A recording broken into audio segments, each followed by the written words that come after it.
Hello students, so our next topic is integrated rate law for the first order. Clear बेटा? तो देखिए अब हमें इंटीग्रेशन रेट लॉ करना है फर्स्ट ऑर्डर के लिए। पिछली वीडियो में हमने जीरो ऑर्डर के लिए करा था, वैसे ही हमने लेट करनी है reaction suppose A which gives B.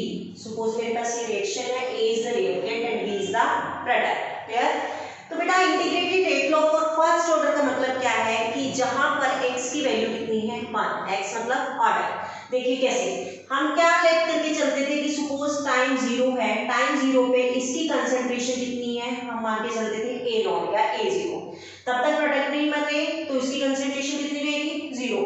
But at particular time t हमने मान लिया कि इसकी कंसंट्रेशन कितनी है 80 और इसकी Bt।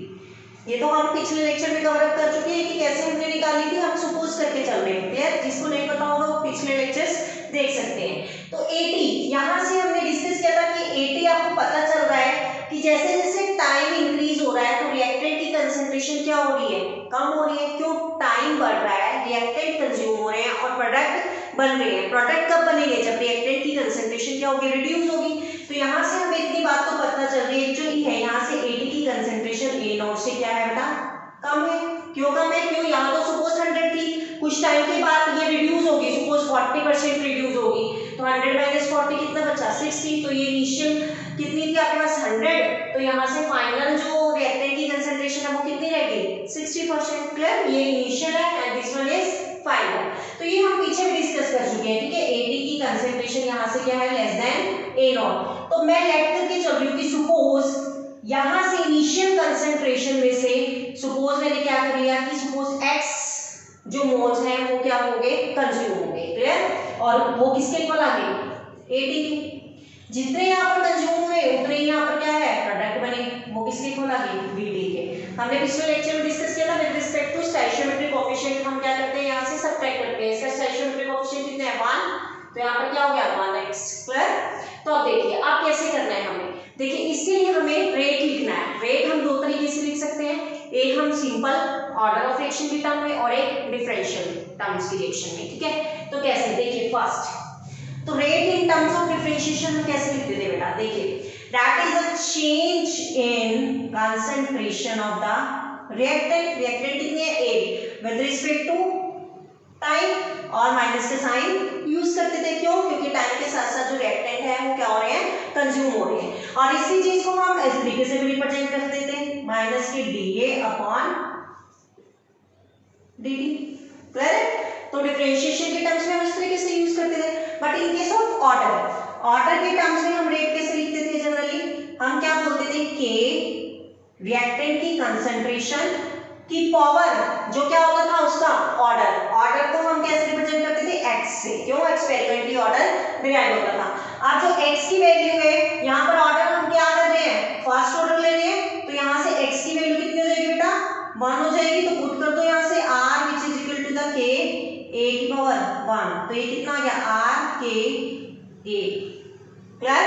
तो यहाँ से इतनी बात तो पता चल रही है जो रेट है फर्स्ट ऑर्डर रिएक्शन में, रेट की बात कर रही हूँ, किसके ऊपर डिपेंड कर रहा है यहाँ पर कंसंट्रेशन के ऊपर डिपेंड कर रहा है। क्लियर? क्यों? क्योंकि rate is directly proportional to the concentration of reactant. Clear है बेटा इतनी बात? चलिए अब आगे। अब देखिए यहाँ से सपोज मैंने ये लेट कर ली first equation and this one is the second. इन दोनों को हम रेट को इक्वल रख सकते हैं, यहाँ पर भी ये रेट है यहाँ पर भी ये रेट है। तो हम रेट इस इक्वेशन के लिए दो तरीके से क्या कर रहे हैं जनरली रिप्रेजेंट कर रहे हैं। तो इन इक्वेशन को मैं इक्वेट कर दूं, यहाँ से क्या आ जाएगा from equation 1 and 2, from equation 1 and 2 क्या आ गया बेटा यहाँ से देखिए अब माइनस के dA upon dt which is equal to the k और a। क्लियर? अब इसको आपने क्या करना है इंटीग्रेट करना है। क्यों? क्योंकि मैंने पिछले लेक्चर में आपको बताया था कि जो डिफरेंशिएशन को हटाने का सबसे अच्छा तरीका यही है कि आप उसका क्या कर दो इंटीग्रेशन कर दो। अब देखिए इंटीग्रेशन यहाँ पे a वेरिएबल है, यहाँ पर क्या है, यहाँ पर ये a क्या है वेरिएबल है। तो विद रिस्पेक्ट टू वेरिएबल कर लेंगे इसको इंटीग्रेशन तो ज्यादा अच्छा रहेगा। ठीक है, या फिर जैसे मैंने आपको पिछले लेक्चर में बताया था विद रिस्पेक्ट टू टाइम, वैसे भी कर सकते हो आप। ठीक है, तो यहाँ पर मैं वेरिएबल्स को अरेंज कर रही हूँ। ठीक है, माइनस के dA ठीक है अपॉन में ये a नीचे लेकर आ सकती हूँ। देखिए वेरिएबल सेम हो गया तो इसका इंटीग्रेशन करना इजी हो जाएगा। क्लियर? इस dt को मैं इसका इंटीग्रेशन कर दीजिए। आप इंटीग्रेशन के लिए इंटीग्रेशन का साइन यूज करेंगे, के कांस्टेंट है तो इंटीग्रेशन के बाहर रख दिया, ठीक है। तो इस माइनस में इधर लेकर जा रही हूँ, ठीक है। चाहे आप माइनस से मल्टीप्लाई कर दो तो माइनस से मल्टीप्लाई करोगे माइनस माइनस प्लस हो जाएगा और ये क्या हो जाएगा, माइनस आ जाएगा। क्लियर। तो अब देखिए बेटा एक चीज और जिसको नहीं पता है वो देख लीजिए, dx/x अगर इसका इंटीग्रेशन करना है तो नेचुरल लॉग ऑफ x रहेगा। क्लियर है, ये चीज आपको याद रखनी है। अगर आपको इंटीग्रेशन करना है dx/x तो उसका इंटीग्रेशन क्या रहेगा, natural log of x। Natural log का मतलब क्या, इसके बेस में क्या है, e है, ठीक है ना। इसको इस तरीके से भी लिख सकते हैं, log ex। क्लियर बेटा। तो देखिए अब यहाँ पर ये इंटीग्रेशन अगर मैं करती हूँ तो ये अधूरा है। अधूरा क्यों है, क्योंकि इसमें लिमिट्स नहीं है। अभी लिमिट्स ऐड कर दो, यहाँ पर क्या है लिमिट्स, लोअर लिमिट क्या होती है आपके पास, इनिशियल। इनिशियल कितनी है आपके पास कंसंट्रेशन यहाँ पर a0 और फाइनल कितनी है 80। क्लियर। इनिशियल यहाँ पे with respect to time initial कितनी है 0 टाइम, इनिशियल टाइम कितना है यहाँ पे 0 और फाइनल कितना है t।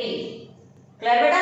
अब देखिए dA/a जैसे dx/x उसका इंटीग्रेशन क्या था, नेचुरल लॉग ऑफ x, तो इसका क्या हो जाएगा नेचुरल लॉग ऑफ a और लिमिट्स डाल दो a0 से लेकर at तक। यहां से k dt का इंटीग्रेशन मैंने आपको पहले ही बताया था कितना होता है t, लिमिट्स कितनी होगी 0 to t। क्लियर बेटा। अब देखिए इसको सॉल्व कर लीजिए। आगे कैसे सॉल्व करेंगे, फाइनल माइनस इनिशियल। फाइनल क्या है आपके पास 80 माइनस इनिशियल कितनी है a0, ठीक है, माइनस k, यहां पर फाइनल कितनी है t माइनस इनिशियल कितनी है 0। क्लियर बेटा, क्लियर की बात। चलिए next ln at minus ln a0 minus k t minus minus plus k 0 को 0 से मल्टीप्लाई करोगे तो 0 ही रहेगा। क्लियर। इस इक्वेशन को कैसे बनाएंगे हम, एज अ स्ट्रेट लाइन, ठीक है, ताकि हम straight line y mx + c से इसका ग्राफ प्लॉट कर सकें। तो कैसे बनाएंगे, देखिए ln at which is equal to minus के kt प्लस ये इधर आके प्लस का हो जाएगा ln a0 बन गया y is equal to mx plus c। Clear बेटा। यहाँ पर ये y एक्सिस पे लेना है, ये t x एक्सिस पे लेना है, माइनस के क्या हो जाएगा m क्या है स्लोप और c क्या होता है इंटरसेप्ट। ये किसके इक्वल आ जाएगा ln a0 के। तो ग्राफ ड्रॉ कर दीजिए। ये इक्वेशन आपको पता है स्ट्रेट लाइन के लिए होती है, जनरली स्ट्रेट लाइन ग्राफ आना चाहिए। तो स्ट्रेट लाइन तो आएगा बट किसमें आएगा, डिक्रीजिंग ऑर्डर में। क्यों, क्योंकि यहाँ पर मैंने आपको पहले बताया था अगर माइनस का साइन यूज है पूरा है तो इट मींस आपका जो कंसंट्रेशन है वो विद पर्टिकुलर टाइम क्या हो रही है, डिक्रीज हो रही है। क्लियर बेटा। तो यहाँ से देखिए y एक्सिस पे क्या ले लिया हमने ln at। क्लियर। और x एक्सिस पे क्या ले लिया हमने, टाइम ले लिया। और यहाँ से स्लोप, स्लोप क्या आ गया, स्लोप आ गया आपके पास दैट इज माइनस के k या m is equal to minus के k, where m is the slope. और ये सी पॉइंट क्या होता है, दैट इज इंटरसेप्ट। यहाँ क्या आ गया ln a0। क्लियर, ये होता है इंटरसेप्ट। चलिए अब इसी इक्वेशन को देखिए मॉडिफाई करते हैं आप इस वाली इक्वेशन को। सपोज मैंने इस इक्वेशन को दे दिया थर्ड नंबर। क्लियर। अब देखिए बेटा यहाँ पर नेचुरल लॉग है, ठीक है। नेचुरल लॉग का मतलब क्या होता है, आपको मैंने पहले भी बताया था कि जिसके बेस में क्या हो e। अगर आपको इसको log 10 में कन्वर्ट करना है तो आपको पता होना चाहिए कि आप 2.303 फैक्टर यूज करते हो, मतलब उससे आप क्या कर देते हो मल्टीप्लाई। तो अगर मैं इसको मल्टीप्लाई कर दूंगी से 2.303 ln किसमें कन्वर्ट हो जाएगा log, इसका बेस का मतलब क्या है 10, ताकि आप लोगरिथम से इसकी वैल्यू को वहां से फाइंड आउट कर सकते हो, इसलिए हम log 10 में कन्वर्ट करते हैं, ठीक है। चलिए 2.303 log ये क्या हो जाएगा 80 which is equal to minus kt plus यहाँ पर भी मल्टीप्लाई कर दो 2.303 लॉग यहाँ से क्या हो जाएगा a0। इतनी बात क्लियर है। तो अब मैं इस पूरी इक्वेशन को 2.303 से डिवाइड कर रही हूँ, ठीक है। या 2.303 इसकी वैल्यू अगर निकालनी है तो इस इक्वेशन को क्या कर दो 2.303 से डिवाइड कर दो, जैसे मर्जी कर दो।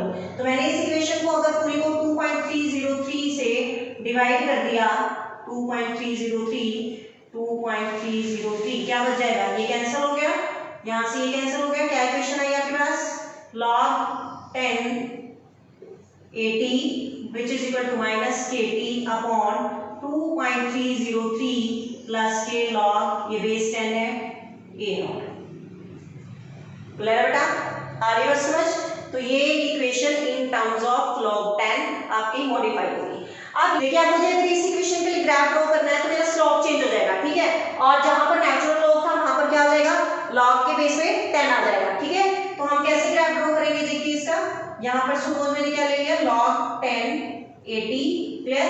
एक्स एक्सिस पे क्या है यहाँ पर t, ग्राफ डिक्रीजिंग ऑर्डर में क्योंकि माइनस का साइन यूज हो रहा है। स्लोप क्या आ जाएगा यहाँ से माइनस के k अपॉन 2.303, एम की वैल्यू कितनी है, this one, that is slope.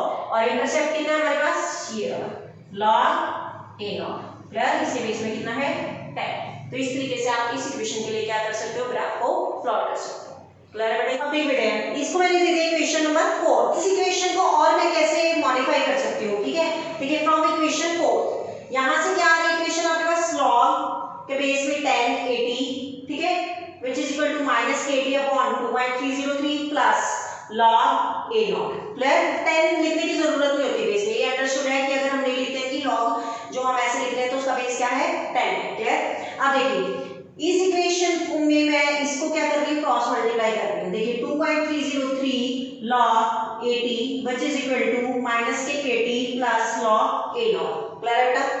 अब देखिए 2.303 log 80 ये इधर प्लस का है तो मैंने log वाली सेम साइड पे रख ली है, ठीक है।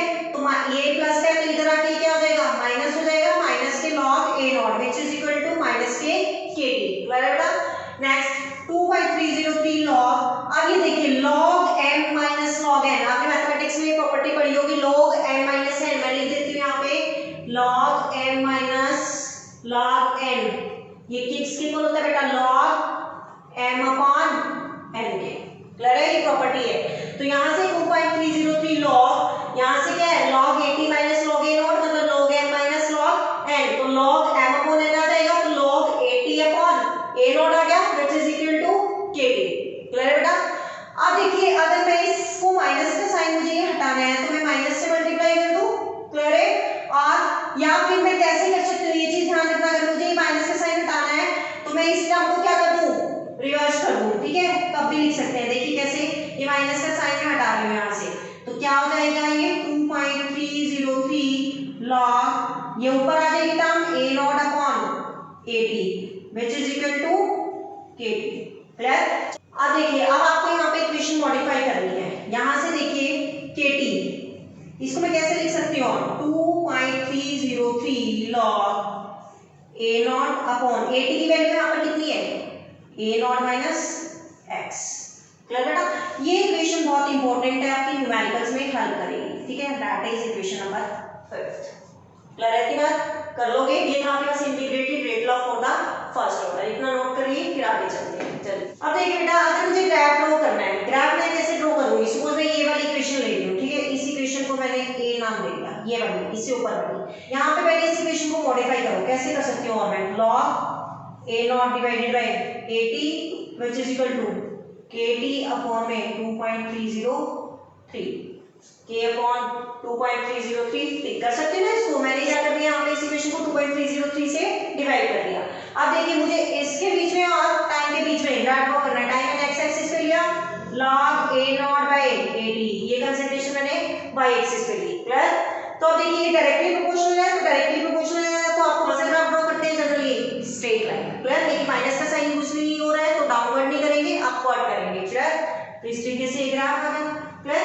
अब देखिए ये क्या इक्वेशन बन रही है, y is equal to mx plus c, c यहाँ पर वैल्यू मतलब 0 है, इंटरसेप्ट हमारा, ठीक है। तो m इज द स्लोप और m की वैल्यू कितनी है, that is slope k upon 2.303, clear है बेटा।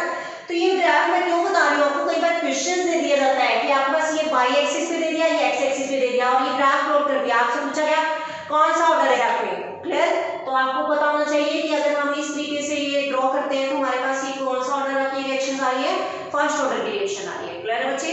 चलिए यहाँ तक हो गया। नेक्स्ट अब हाफ लाइफ निकालते हैं। हाफ लाइफ में क्या कहते हैं हम, हाफ लाइफ बेटा हम कैसे निकालते हैं, जब हमारा t हाफ हो जाए तो जो टाइम हाफ हो रहा है उस पे हमारे रिएक्टेंट की कंसंट्रेशन क्या हो जाए, रिड्यूस बाय 1/2, ठीक है।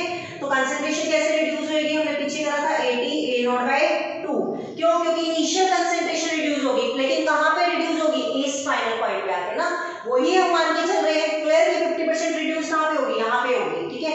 तो अब देखिए कैसे, सपोज मैं इसी इक्वेशन को ले रही हूँ, देखिए ए वाली को 2.303 log a naught divided by at which is equal to kt। Clear? अब आपको टाइम निकालना है, मतलब हाफ लाइफ निकालनी है t, तो इसी इक्वेशन को और मैं कैसे लिख सकती हूँ 2.303 log a naught divided by at upon में क्या आ गया k आ गया। अब देखिए बेटा टाइम मतलब t हाफ, आपको यहाँ पे क्या पुट कर दो t half, that is a half life, ठीक है। 2.303 log k, यहाँ से क्या गया log a नॉट, at की वैल्यू अब कितनी हो जाएगी, that is a naught by 2, तो a नॉट बाय 2। क्लियर? अब इसको सॉल्व कर लो, 2.303 log k मल्टीप्लाई बाय, अब देखिए ये 2 पर आ जाएगा, 2 a naught divided by a naught, clear, which is equal to t half. a naught से a नॉट कैंसिल, log 2 की वैल्यू कितनी होती है बेटा, आप लॉग टेबल से देख लीजिए, यहाँ पर मैं बता रही हूँ आपको कितनी होती है log 2 की वैल्यू 0.3010। क्लियर? ये आ जाएगा टी हाफ, और इसको जब सॉल्व करोगे तो ये आएगा 0.693 अपॉन k। क्लियर है बेटा? इतनी बात क्लियर है? ये थी हमारी हाफ लाइफ होगा फर्स्ट ऑर्डर रिएक्शन। क्लियर? देखिए मुझे अगर मुझे ग्राफ ड्रॉ करना है जनरली, ठीक है, हाफ लाइफ के लिए, यहाँ पर मैं ये हाफ लाइफ के लिए, ठीक है, यहाँ के बीच में और इनिशियल कंसंट्रेशन के बीच में। अब देखिए टी हाफ, यहाँ पर कोई इनिशियल कंसंट्रेशन आ रही है, नहीं आ रही है ना। इट मींस फर्स्ट ऑर्डर का जो हाफ लाइफ है वो क्या है, कंसंट्रेशन के ऊपर डिपेंड नहीं करता, तो इट मींस आपके पास ग्राफ किस तरीके से आ जाएगा, इस तरीके से कांस्टेंट। क्लियर? कर लोगे बेटा? चलिए फटाफट से इसको नोट कीजिए, फिर इसके ऊपर आप न्यूमेरिकल्स देखेंगे हम जीरो ऑर्डर के ऊपर और फर्स्ट ऑर्डर के ऊपर, ठीक है, क्योंकि ये आपके पास जो इक्वेशंस है आपको लर्न होनी चाहिए, इन इक्वेशन की हेल्प से आप जीरो ऑर्डर और फर्स्ट ऑर्डर के न्यूमेरिकल्स कर सकते हो। एग्जाम पॉइंट ऑफ व्यू से ये बहुत इंपॉर्टेंट है। नेक्स्ट वीडियो में डिस्कस करते हैं। क्लियर? कोई प्रॉब्लम हुई बेटा, you can do comments and ask. Thank you.